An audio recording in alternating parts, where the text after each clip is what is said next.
बिस्मिल्लाहिर्रहमानिर्रहीम। हजूर अक़दस सल्लल्लाहु अलैहि वआलिहि वसल्लम ने एक ख़ास नमाज की तरग़ीब फरमाई है जो सलात व तस्बीह यानी तस्बीह की नमाज के नाम से मशहूर है, और इसी वजह से इसको सलात व तस्बीह कहा जाता है कि ये तस्बीहात इसमें 300 मरतबा पढ़ी जाती हैं।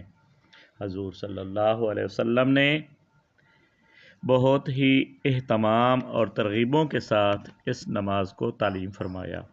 चुनाचे हदीस मुबारक में वारिद है, हजूर अक़दस सल्लल्लाहु अलैहि वसल्लम ने एक मरतबा अपने चचा हज़रत अब्बास रज़ी अल्लाह ताला अन्हु से फरमाया, ऐ अब्बास, ऐ मेरे चचा, क्या मैं तुम्हें एक अतिया करूं, एक बख्शिश करूं, एक चीज़ बताऊं, तुम्हें 10 चीज़ों का मालिक बनाऊं।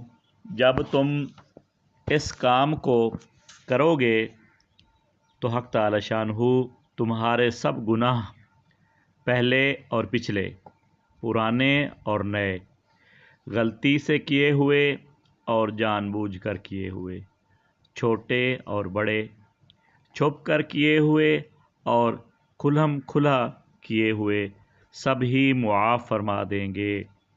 वो काम ये है कि 4 रकात नफल सलात व तस्बीह की नीयत बांध कर पढ़ो, और हर रकात में जब अल्हम्दुलिल्लाह यानी सूरत फातिहा और सूरत पढ़ चुको तो रुकू से पहले सुबहानल्लाहि वल्हम्दुलिल्लाहि वला इलाहा इल्लल्लाहु वल्लाहु अकबर 15 मरतबा पढ़ो।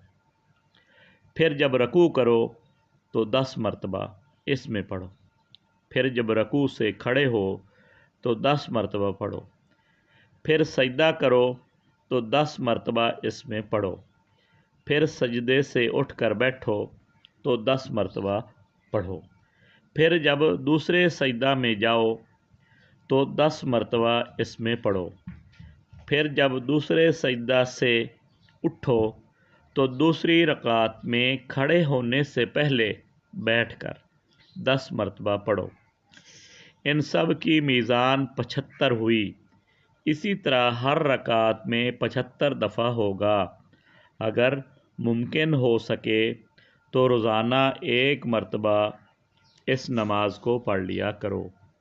ये ना हो सके तो हर जुम्मा को एक मरतबा पढ़ लिया करो।